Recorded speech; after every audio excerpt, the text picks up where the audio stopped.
Of all the Saw films, this one is hands down the most pointless, as well as one of the biggest attempts at a cash grab I've seen. And I saw Ghostbusters. I hate to start a review off like that, but I might as well get it out of the way.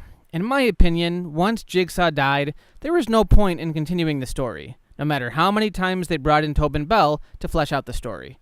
Essentially, starting with Saw 4, they went the route of Friday the 13th: A New Beginning, where the actual killer is a simple copycat, and they go with that for the rest of the series.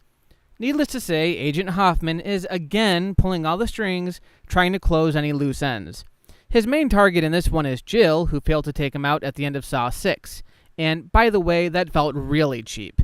If anyone was to continue Jigsaw's legacy, who better than his ex-wife? The man being reborn in this installment is Bobby Dagan, played by Sean Patrick Flannery, who goes on public record as being one of the Jigsaw survivors, even going on tour, promoting a book, and showing up on national television with other survivors. Of course, these are all lies. Dagan has never been involved in a Jigsaw game, so naturally, he's the one being tested.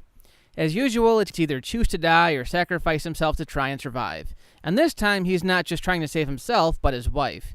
Each time someone dies, the chains holding her in place get tighter and tighter. There's a bit of a thrill to it, but as time goes on and Bobby isn't able to save anyone, it becomes pretty obvious what's going to happen in the end. There's another investigation going on where the cops are going after Hoffman while trying to protect Jill, and believe me, it doesn't end well for anyone. About the ending, it's so contrived and comes completely out of left field. It does tie up all the loose ends, in as much as all the original killers are dead by the end of the film, but it also leaves the door wide open for more sequels, and given how much money these were making, why'd they stop? Honestly, this one plays more or less like a greatest hits. The plot is disjointed, so at best it feels like a random collage of scenes that don't really go anywhere.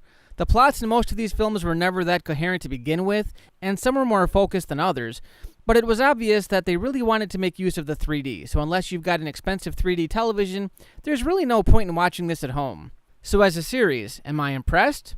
Well, I can see why it has a large fan base. Even though I can't really say they're good films, they do leave a lot of room for debate. And what's the point of being a fan of something if you can't talk about it? Tobin Bell is always great as the Jigsaw character.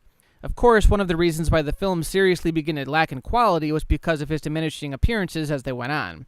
And in this one, the last film in the series, he has one single scene, not counting footage from the earlier films. If you like gore, you like mystery thrillers, and you like soap operas with multiple characters and multiple plot lines going on at the same time, then I would say these are for you. It's definitely something that I think would translate better as a television series. As far as the films go, I'd recommend the first 3 and just stop after that.